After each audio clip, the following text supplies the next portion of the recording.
le sujet, donc je vous demande si vous pouvez vous abonner, liker mes vidéos, mettre des commentaires et partager.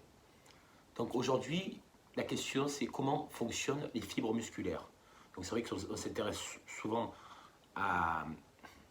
au corps dans son ensemble, dans sa globalité, mais là ce qui est intéressant c'est de s'intéresser à l'histologie. Donc l'histologie c'est l'étude des tissus. Donc les tissus nerveux, musculaires, mais là ce qui nous intéresse, c'est les tissus musculaires, comment ça fonctionne. Donc on sait qu'il existe 3 types de fibres musculaires. Alors, il y a les fibres striées qui constituent les muscles du squelette, les fibres striées qui constituent le myocarde, donc c'est le muscle qui enveloppe le cœur, le muscle du myocarde, et les fibres lisses, donc c'est les muscles des viscères creux, que ce soit le foie, l'estomac, etc., etc. Donc, toutes ces fibres sont formées d'éléments contractiles que l'on nomme les myofibrilles. Vous avez sûrement entendu parler. Qui, donc, en se contractant, diminue la longueur de la fibre musculaire. Donc, quand on va se contracter, donc par exemple sur une flexion, donc là, ça va être le biceps, et sur une extension, là, c'est le triceps. Donc, automatiquement, il y a un raccourcissement du muscle, qui soit agoniste ou antagoniste. C'est-à-dire qu'il s'oppose au muscle agoniste et inversement.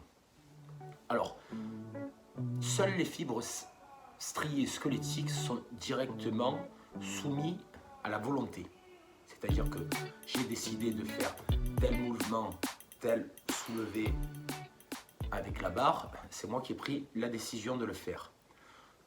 Contrairement aux fibres lisses où elles sont dépendantes du système neurovégétatif ou système autonome, c'est-à-dire celles qui nous permettent de tenir la posture, ce qui nous permet de survivre. Elles fonctionnent constamment. Voilà.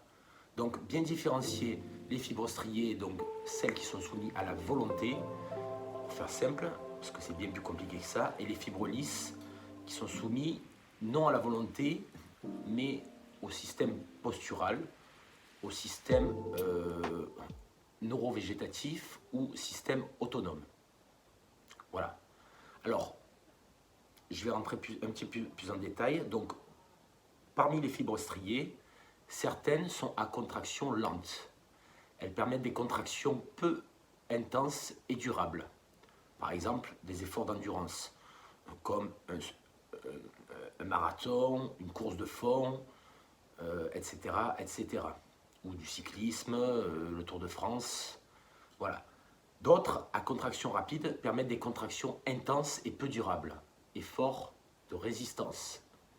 Donc, on a l'exemple, ça peut être le powerlifting, ça peut être la musculation, ça peut être le crossfit, même si le crossfit aussi, il y a une forme d'endurance, d'explosivité. Donc c'est là aussi, je vais en revenir sur le fait qu'il y a à la fois les fibres lentes qui interviennent et à la fois les fibres rapides. Et justement, je vais vous parler de la différence entre les lentes et les rapides, les fibres 1, les fibres 2, 2A, 2B, 2C. Alors, la proportion de ces deux types de fibres, donc striées et lisses, varie selon l'héritage génétique, selon l'atavisme familial des individus. Donc, elles sont propres, intrinsèques à chacun. Et l'entraînement sportif, donc c'est quand même l'objectif de ma chaîne, peut la modifier en augmentant la proportion des fibres sollicitées par un type particulier d'effort. Alors justement, concernant les différentes fibres musculaires, on va commencer par les fibres musculaires de type 1. Donc ce sont des fibres à contraction lente, comme je l'ai dit, qui nécessitent environ 110 000 secondes pour atteindre leur tension maximale.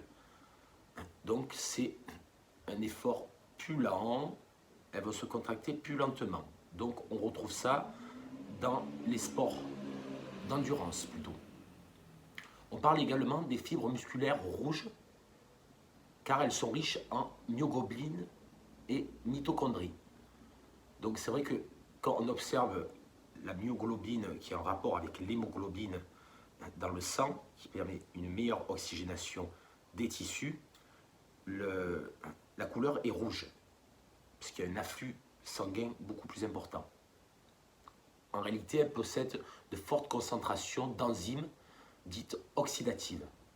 Alors, petit récapitulatif, une enzyme est un ensemble d'acides aminés qui va intervenir dans un processus catalyseur. Voilà, parce qu'on confond souvent les protéines, les acides aminés, toutes les enzymes sont des acides aminés ou un ensemble d'acides aminés qui interviennent dans un processus catalyseur et qui peut amener à un processus anabolisant, comme la prise de masse par exemple. En effet, ces petits organites intracellulaires sont indispensables pour dégrader les substrats énergétiques comme les glucides ou les lipides. Ils vont ensuite les transformer en énergie biochimique que l'on nomme l'ATP, c'est l'adénosine triphosphate, donc avec trois atomes de phosphate. Alors, sur le plan biomécanique, ces fibres musculaires de type 1 composent des unités motrices de taille très variable. Donc ça dépend du muscle, de la longueur du muscle, de l'épaisseur, de la largeur du muscle. Donc elles peuvent aller de 200 à plus de 2000 fibres selon les motoneurones ou les neurones moteurs. Donc ça dépend, comme j'ai dit sur des vidéos précédentes, on a plus de 600 muscles dans le corps humain. Donc il y a des muscles qui sont beaucoup plus longs, qui vont demander plus d'intervention de fibres musculaires et d'autres moins. Alors continuons avec les fibres musculaires de type 2 à contraction rapide. Elles nécessitent seulement 50 millisecondes pour atteindre leur tension maximale. Ce sont des fibres qui sont riches en enzymes de la glycolyse. Alors la glycolyse, c'est l'intervention de l'énergie par le sucre, parce que lyse, ça veut dire destruction. Donc il y a une forte consommation de sucre. Mais elles sont plus pauvres, ces dernières, en myoglobine et en mitochondries par rapport aux fibres 1.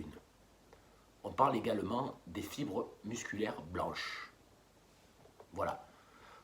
Alors après, je ne vais pas rentrer dans les détails, les distinctions. Il y a les fibres, donc 1, lente, à contraction lente, les fibres 2 à contraction plus rapide, et il y a les 2A, 2B, donc il y a des petites différences. Et il y a les fibres 2C, qui sont à l'intermédiaire entre les fibres 1 et les fibres 2. Voilà. Je ne vais pas plus loin parce que ça pourrait prendre des heures à étudier tout ça. Donc, mais c'est intéressant de s'y atteler et de s'intéresser parce que ça va nous renvoyer vers les trois modes, on va dire, énergétiques qui interviennent dans le processus d'activité physique, comme les trois filières énergétiques que l'on connaît tous, peut-être pas tout le monde, qui sont la filière donc anaérobie lactique, anaérobie lactique et aérobie lactique. Il faut intervenir ou de l'oxygène, ou pas d'oxygène, ou d'acide lactique, etc., etc. Ce sera pour une prochaine vidéo, parce que je ne peux pas tout mentionner, ça serait très long. Donc, je vous remercie de m'avoir écouté. C'était un peu plus long, mais il faut quand même prendre le temps d'expliquer, on va dire, même si je n'ai pas tout dit, parce que je préfère éviter la vulgarisation, contrairement à d'autres chaînes. Et l'intérêt, c'est d'avancer dans la précision et la subtilité des mots. Voilà. Donc, je vous remercie. Faites de l'activité, surtout en ce moment. Il commence un petit peu à faire beau. Et prenez conscience de votre corps et méditez sur tout ce que je vous ai dit. C'était Nicolas sur LLI Fitness. Vous pouvez toujours vous abonner, activer les notifications, mettre des j'aime et partager au maximum si la vidéo vous a plu. Je vous souhaite une excellente semaine et je vous dis à très bientôt sur LLI Fitness. C'était